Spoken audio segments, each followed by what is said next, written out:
My name's Catherine Hansen, and I'm an instructor here with SOAS. I've been here about 10 years, and I'm going to be talking to you about D2L.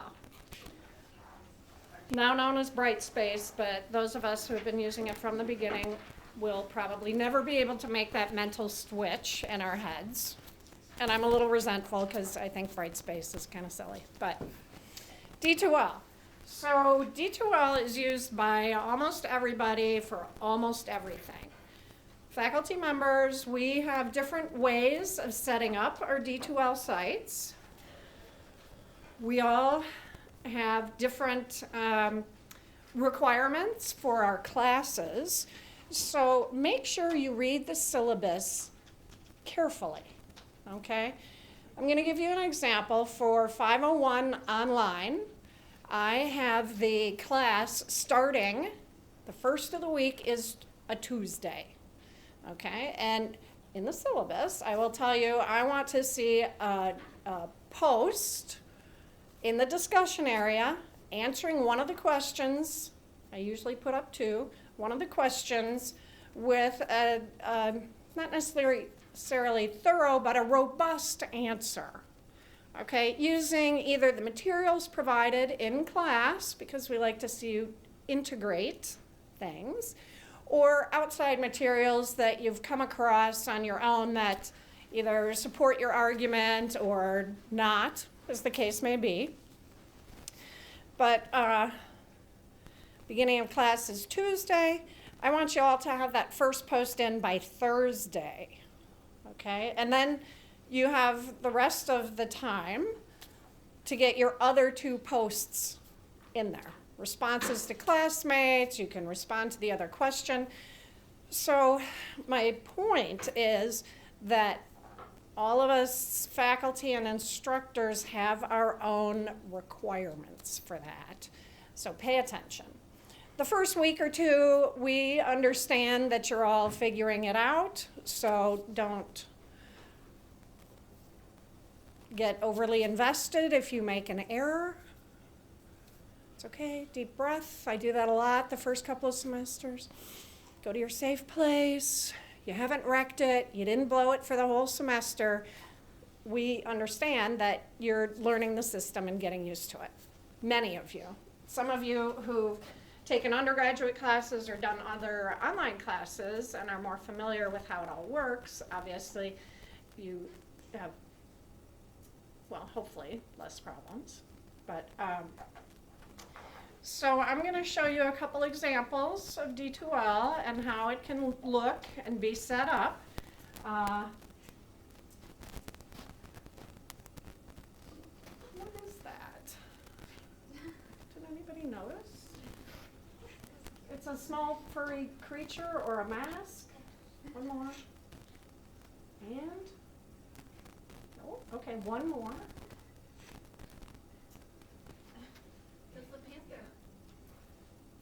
Oh, very good. So the homepage of UWM, right there, and here's D2L, right? And then if you do,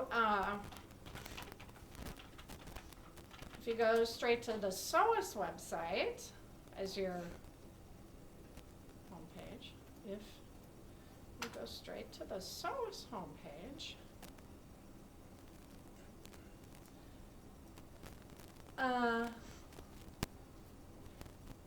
okay, well,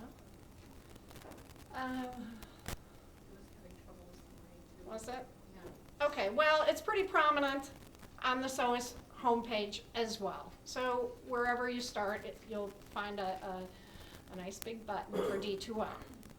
And it's going to ask you to log in. So you use the first part of your UWM email address, which is some permutation of your name. And then you will, oh, I'm already logged in. You will then also log in with your password, which is something you will have created. And so the first thing you'll see is something like this. This is mine. Let's see, up here. It's me and my friend Erin Rogers. He was a little stiff that day, actually. He was a big cardboard cutout. But, you know, we're like this.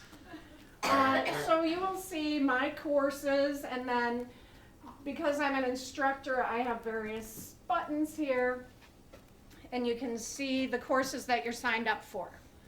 As Chad mentioned, we all have also our own different time frames for when we open up the course site.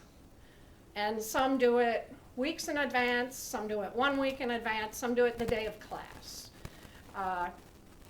So don't get panicky if you don't see it. You can always email the instructor and say, which I've gotten a few of these in the past, you know, it's not showing up on my D2L site, and that's okay because I haven't opened it yet. So the various courses that you're teaching or taking, as the case may be, will show up. And then you can just click on that, and I'm going to show you a couple different examples of what you'll see first off. So this is the 501 online page that you'll see. Who's taking 501 online this semester? Okay, well, this will be easy for you guys. Couple things that you'll want to do with each site.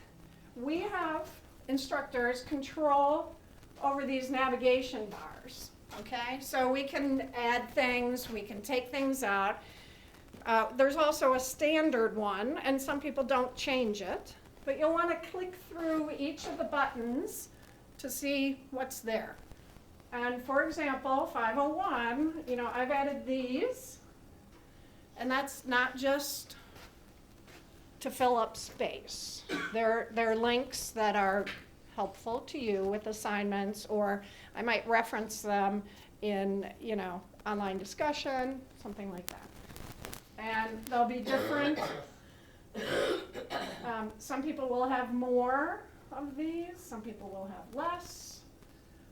So don't be dismayed if you think, oh, well, this one's wrong or different. It's just, it is different, but we all emphasize different things in our classes.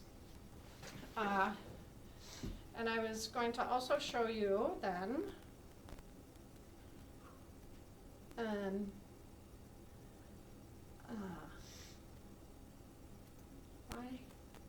why? Okay, well, we'll just go with this for now. You will see that on the side, this says instructor tools. It's because I'm logged in, right? Yours will say something different.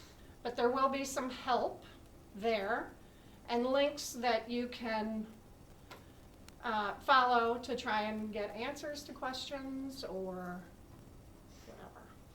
whatever. I want to keep that one open, I do.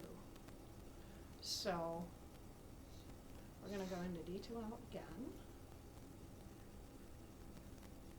And so here's a different D2L site. As you can see, it's all sort of structured the same.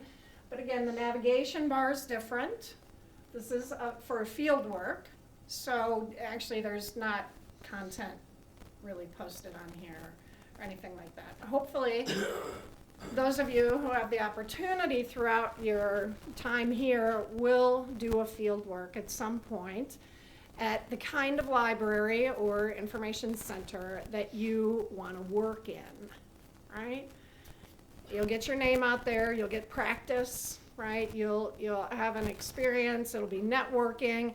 It all is helpful for a resume builder, and depending upon your experience in libraries, every little bit helps to show that you know what you're doing when you first get there, okay?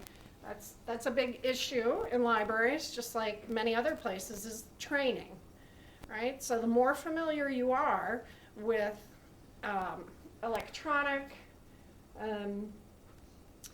resources and different projects, the better. and the more time you've actually spent in a library or information center, the better. Okay, so for students, because in the past I've accidentally, displayed student information and then gotten in trouble for that. I'm going to try not to do that this time. Very hard. You'll have content. That's usually one of the first things, but the first thing you really, really want to do is go to the news site. That's like the opening page. And again, sometimes faculty and instructors will post something there every week, every couple of days. We all use it differently to help inform what we're doing and, well, to inform you, that is, of what we're doing. So always start there. And, sometimes, I'll say it's only me, although I'm pretty sure it's not. When we send out a syllabus or you're looking at it and you'll say, oh, you have spring break this week, but I thought it was this week. So news is also a place where I post things like, I've had to change the syllabus because I looked at last year's spring break weeks rather than this year's spring break week. And so here's the change on the syllabus. So always start with the news. Some of us, as I said, use it differently than others, but that's always a safe bet. And then content is where we put the stuff, right? So, it, again, can be arranged a little differently. For example, you can see here, syllabus, and under that I have the syllabus. And then because I have weekly discussion questions, and then a D2L intro that is kind of like this, so those of you who are here now don't really need to watch it, but you can. And then I have another form because I have you do a self-assessment for the discussion weeks. And then if we scroll down, you'll see I've got each of the weeks labeled and dated. And there you go. And see, what's happening week 3? Cool. And so with the syllabus, here we go. This is how it looks. This is the draft. Oh yeah, because I think with this one I ended up with an extra week. How did that happen? So you can see, the week, the topics, and the materials that you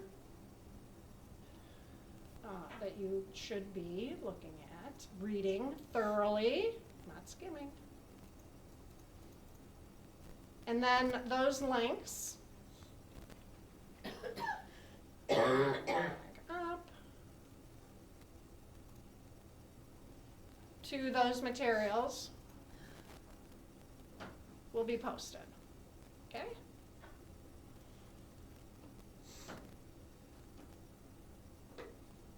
Right? There we go. Okay, I'm looking for the head nods. Discussions. For online classes, most of us use this pretty extensively. So a lot of us have a coffee shop, or I usually put question marks or what's going on with ... If you have questions about assignments, due dates, did anybody see Revenant and like it? I still like it. I'm not, a flip-flopper like some people are. And also, in the course of your